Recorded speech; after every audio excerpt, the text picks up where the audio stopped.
The last thing Sarah Mikaj did before the Vorath shot out the city's power grid was fold her Sengoku closed and tuck it under her arm like an umbrella she didn't expect to need. She'd been wrong about that before. The grid went dark in 3 pulses, the western sector first, then the old financial district, then the hospital towers along the ridge. And for a moment the whole of New Osaka stood in a silence so complete she could hear the rain hitting the corrugated iron of the rooftops below. Then the Vorath drones came on, their bioluminescent undersides, casting everything in that cold teal wash that the survivors had started calling the harvest light, and the city looked like it was drowning in shallow water. Sarah stood on the service gantry of what used to be the Higashida Tower and watched it happen the way she always watched it. Very still, very quiet, breathing through her nose. 12 floors below, a food market was shutting down. Vendors pulling tarps over what little they had left. Nobody ran anymore when the drones came. Running had stopped working about 8 months into the occupation. Now people just covered their goods and looked at the ground and waited for the light to pass over. She'd been 12 when the Vorath made first contact. That was what the old broadcast called it, first contact, as if the Vorath had knocked on a door. They hadn't knocked, they'd bought the door. Not with violence, not at first, with liquidity. With the kind of economic precision that the analysts had spent years calling impossible.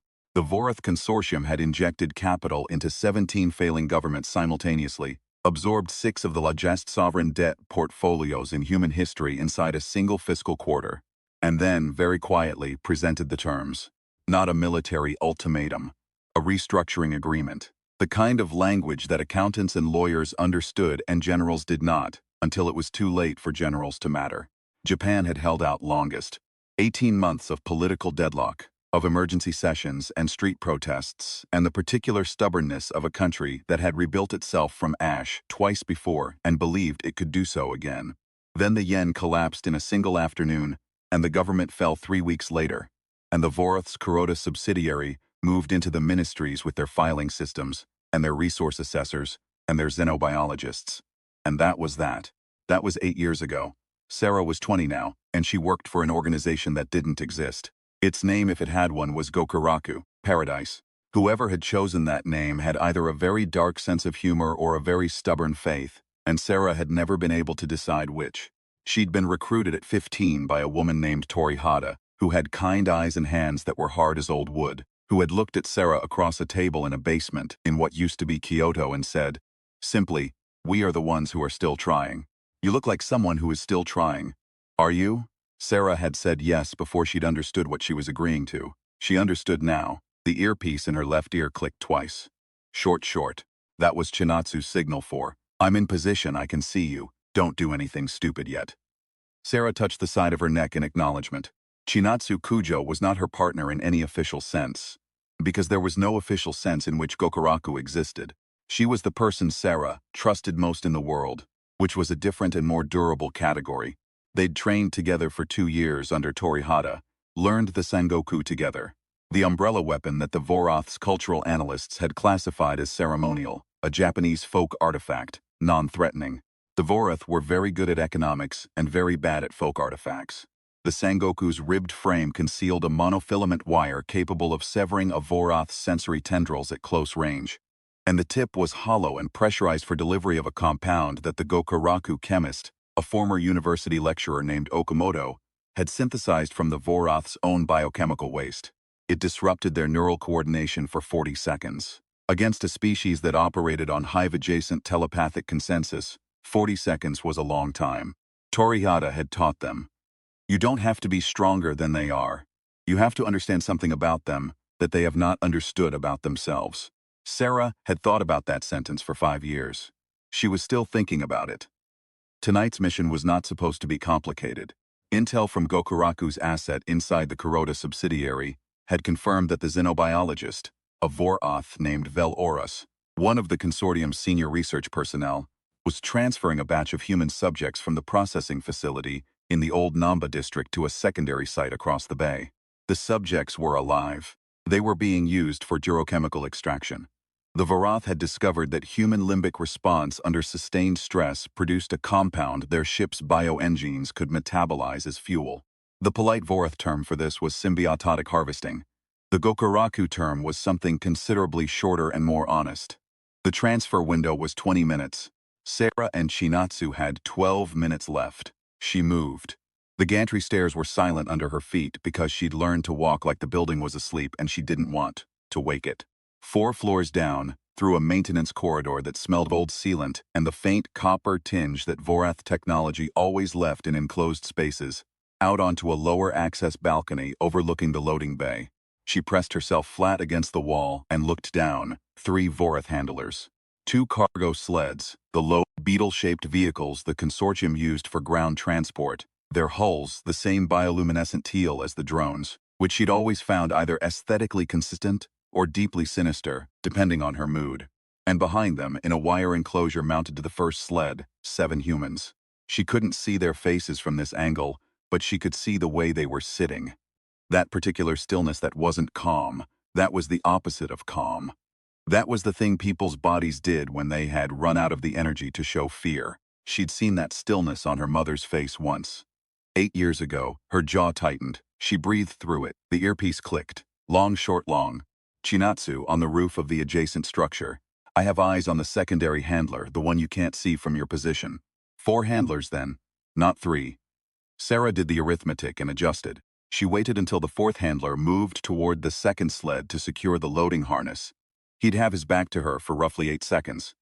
And then she dropped from the balcony, caught the drainage conduit with one hand, swung, and came down on top of the first sled's roof in a controlled fall that made almost no sound at all. She was flat on her belly before she'd finished landing. Sengoku still folded, her cheek against the cold metal. Nobody looked up. The Vorath, she had learned, were very good at monitoring for threats that matched the profile of threats they had encountered before.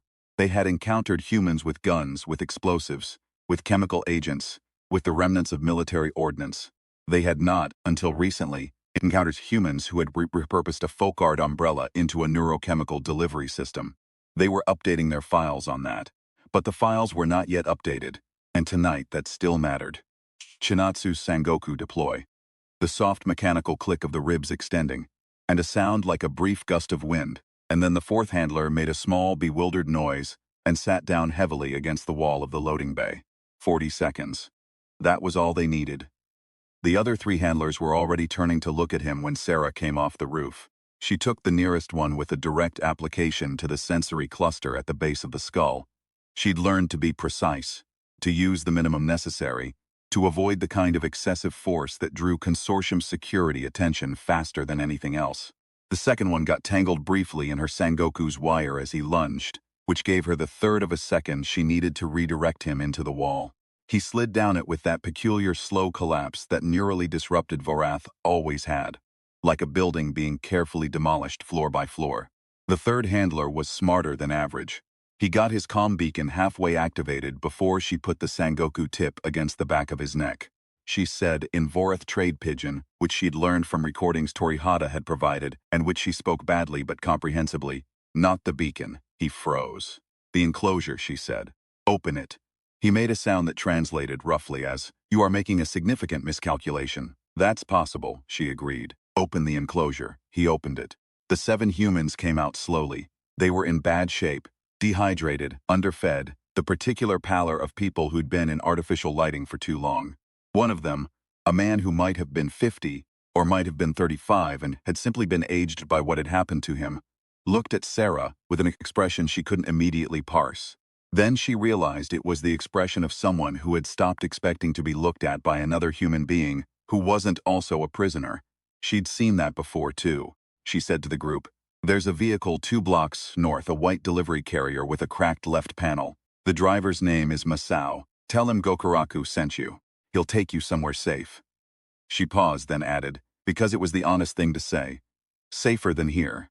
The man who might have been 50 nodded, once, with the gravity of someone ratifying a treaty. Then he put his hand briefly on her shoulder. Not grasping, just touching, the way you might touch something you weren't sure was real. And then he moved, and the others moved with him, and they were gone into the shadows between buildings. Chinatsu appeared at her elbow. She was breathing slightly harder than usual, which was her version of winded. 4 handlers on a 6-subject transfer, Chinatsu said. They upgraded the security. 7 subjects, Sarah said. 7, right. Chinatsu looked at the three sitting handlers, at the fourth still slumped against the wall across the bay. Velorus is escalating. Velorus is scared, Sarah said. There's a difference. Chinatsu looked at her sidelong. Is there? What's he scared of? Sarah looked up. The drones were moving northeast now, their harvest lights sliding away from the loading bay, and in the brief darkness she could see actual stars for the first time in 3 days. Oots, she said. Probably, she was wrong, but not in the way she expected. The briefing was held in the basement of a former restaurant in the Shinsaibashi district that still had a functioning industrial kitchen, which was why Gokuraku used it. The ventilation system masked the heat signature of their electronics from the consortium's atmospheric sensors. Torihata was there, and Okamoto the chemist and 2 other operatives, Sarah, knew only by their operational names. The briefing was short. 7 recovered. 4 handlers neutralized, non-lethally. Transfer disrupted. Then Torihata said, "There's something else." She placed a small data shard on the table. It was Vorath manufacture, which meant it had been taken from a Vorath source, which meant Gokuraku's asset inside the Kuroda subsidiary had taken a very large risk. Veloros sent a request to the consortium's enforcement division, Torihata said, 12 hours ago. He's experiencing what the consortium classifies as an unacceptable disruption rate in his research operations. He's requested a yasha. The kitchen went very quiet. Sarah had heard the word before, in the way you heard about things you hoped were more legend than reality. Yasha was what the Vorath Enforcement Division sent when standard handlers had proven inadequate. It was not a unit or a squad. It was, as best as Gokuraku understood, a single individual, a specialist, bred and trained within the consortium's deepest institutional architecture for the specific purpose of neutralizing organized human resistance. There had been a yasha in Sao Paulo 2 years ago, and the cell there had gone dark in 48 hours and never come back on. Okamoto said very quietly, "When?" Torihata said, 43 hours from now, best estimate, maybe less. Sarah looked at Chinatsu. Chinatsu looked back. Between them passed a conversation that required no words at all, and took about a second and a half. Chinatsu said, Ta. I want to be clear that this is not an order. Given the risk profile, I will not. We'll go for Veloris, Sarah said. Tonight. Torihata looked at her. Tonight. Before the yasha arrives. If Veloris is gone, the yasha has no client, the request gets deactivated. She paused. Or at least that's the theory. It's not a tested theory, Torihata said. No, Sarah agreed. But most of the things we do aren't. The Veloris facility occupied what used to be a research hospital in the Osaka Bay district. The consortium had retrofitted it extensively.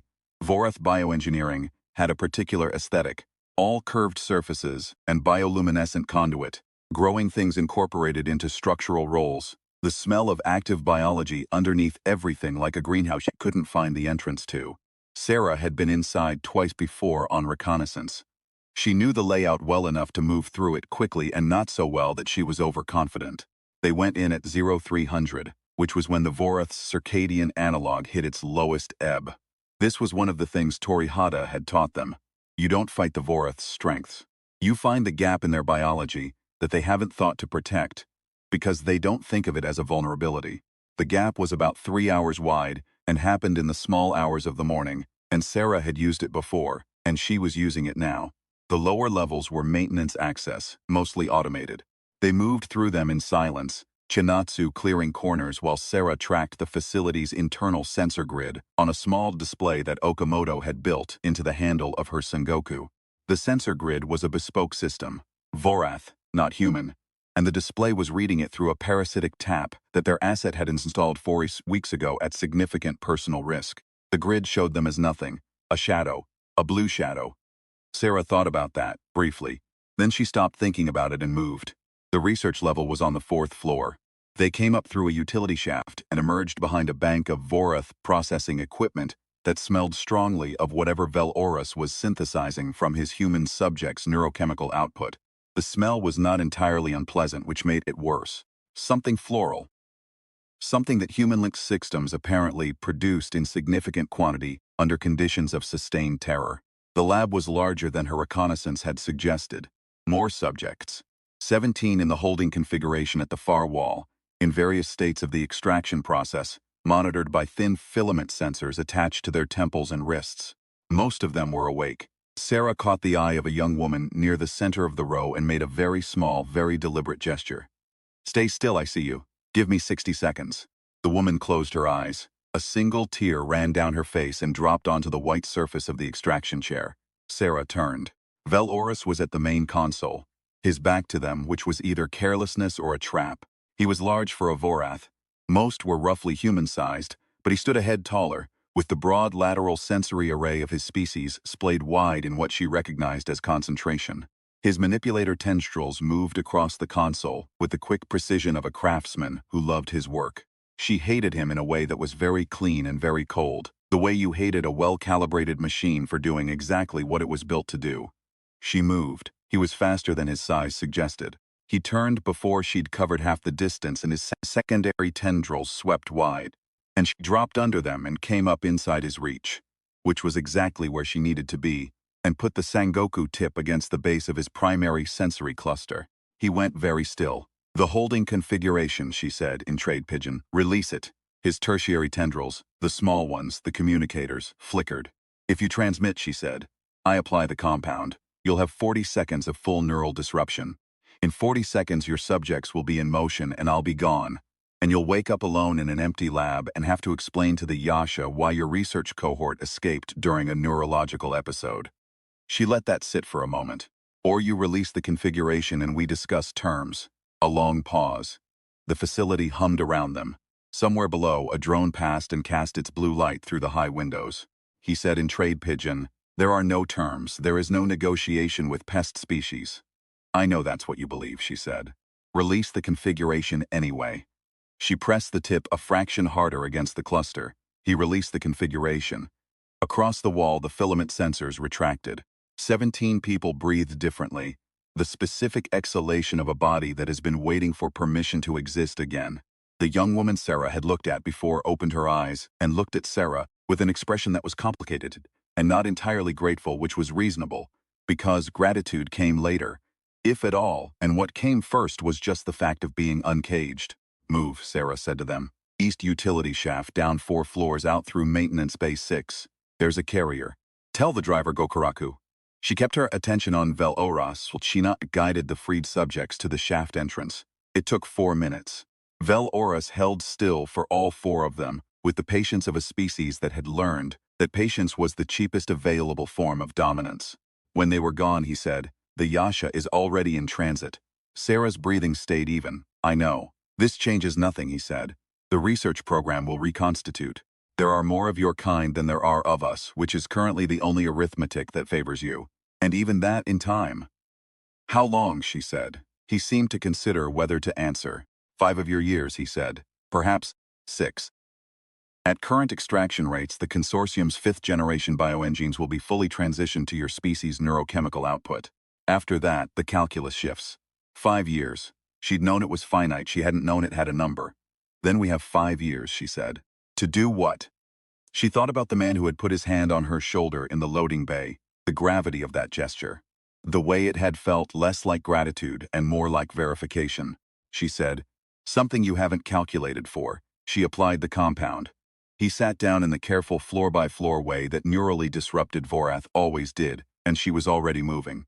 The Yasha was waiting on the roof. She didn't know that until she came through the stairwell access and nearly walked into it. And then she had about a half-second of very clear thinking in which she understood 3 things simultaneously.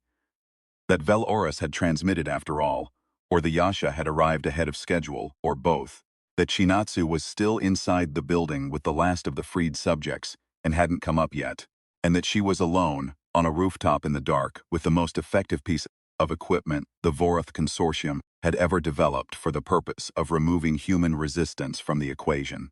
The Yasha did not look like what she'd expected. She'd expected size, armament, the kind of obvious threat that you could read from a distance. The Yasha was not large. It was roughly her height, built lean, encased in what she initially read as armor, but which she quickly understood was grown. Part of it, integrated at the joints and the sensory nodes, in a way that suggested it had been shaped over years rather than manufactured. Its face, the Vorath face, the wide lateral arrays and the deep central optical cluster, was very still. It watched her the way a precision instrument watches nothing, which is to say with a completeness that felt like attention but was not. It said in perfect unaccented Japanese, "Sarah Mikog." She stopped moving. "Daughter of Mikog Mansaku, formerly of the Higashida Environmental Ministry. Recruited to the Gokuraku organization at age 15 by Operative Torihata, Sengoku-class specialist, 41 confirmed disruption operations over 19 months. A brief pause. You are considerably more efficient than the file suggested. The file's outdated, she said. 47 operations. It processed this. I'll update it. She was aware of the roof's edges, the drainage channels, the access hatches, the antenna array to her left that was old human infrastructure, pre-consortium, its mounting brackets probably corroded. The Yasha was 12 feet away, which was outside her Sengoku's effective range by about 4 feet. She needed to close the distance without triggering whatever the Yasha's threat response protocols were, which was not a simple problem. You know what they're doing, she said. Vel Orus. The extraction program. I know the research parameters, the Ashika said. 5 years, she said. After that, we're not a pest species. We're a resource base. Yes. Does that concern you? The Yasha says. My function is enforcement. Concern is not a component of my function.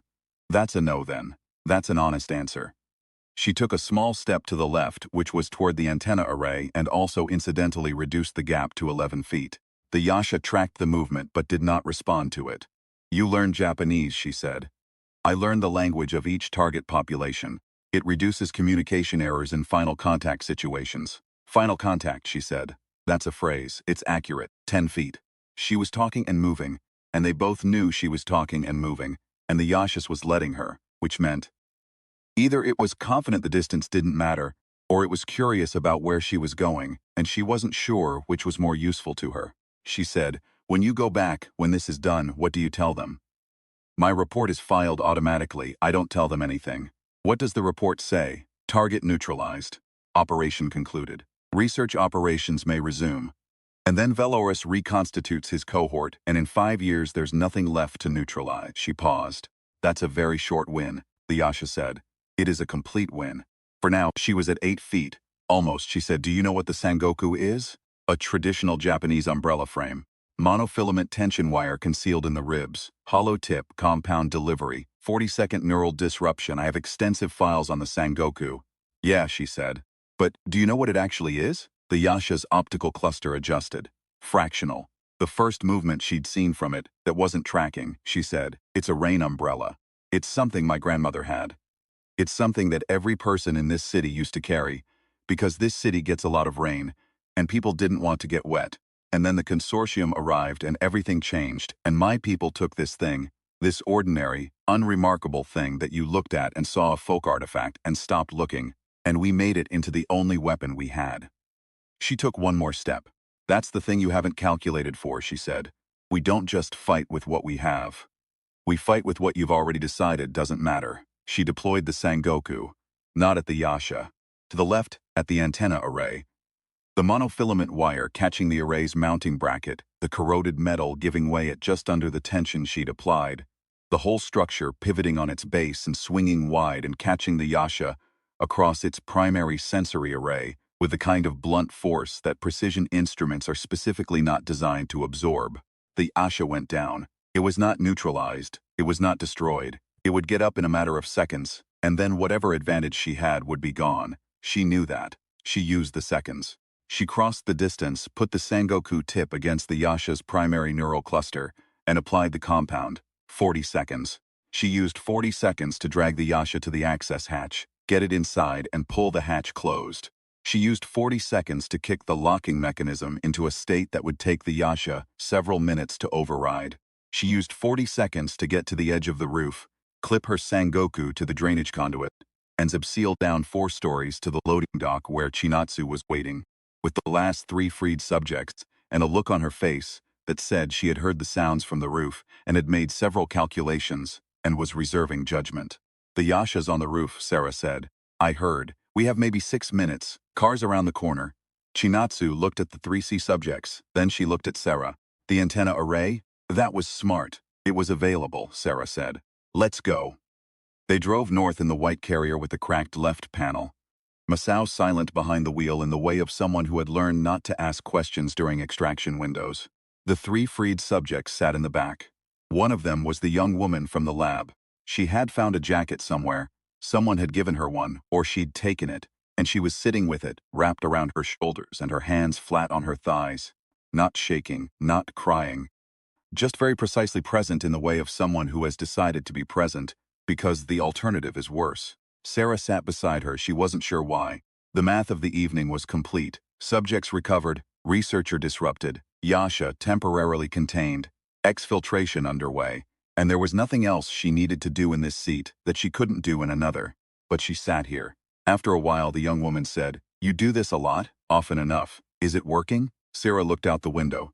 They were moving through the old residential district now, past apartment blocks, with dark windows, and the occasional brave square of yellow light, where someone had a generator running. The drones were far to the south. Above the roof lines in the gap between the buildings, she could see the stars. "I think so," she said. "I think it's working." The young woman was quiet for a moment. Then she said, "How do you know?" Sarah thought about the man in the loading bay and his hand on her shoulder.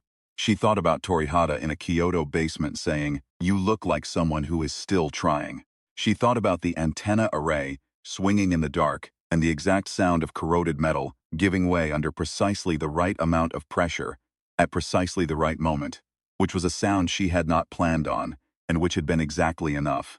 She said, "We're still here." It wasn't a declaration, it wasn't a speech. It was just the honest accounting of a 20-year-old woman who had grown up in an occupied city under a harvest light and had learned to fold an umbrella into a weapon and had not stopped yet. Outside, New Osaka moved past in the dark. Some of its windows were lit. Some of its people were awake. In the Velorus facility, the research equipment stood empty. On the roof of that facility, a Yasha worked methodically at a locked hatch, rearranging its calculations. In 5 years, or 6 or 7, the calculus would shift, but not yet. Not tonight. The carrier turned north, into a neighborhood that the consortium's files had categorized as low resistance and low priority, and largely contained. Which was exactly the kind of thing you believed about people, when you'd already decided they weren't going to surprise you. Sarah McCogg closed her eyes. She thought about rain. She thought about umbrellas. She thought about everything ordinary and overlooked and persistently, stubbornly human. And then she stopped thinking entirely. Because they had a long drive ahead, and she needed to rest. And there would be another operation tomorrow, and the day after that. And she was not done yet. Not even close.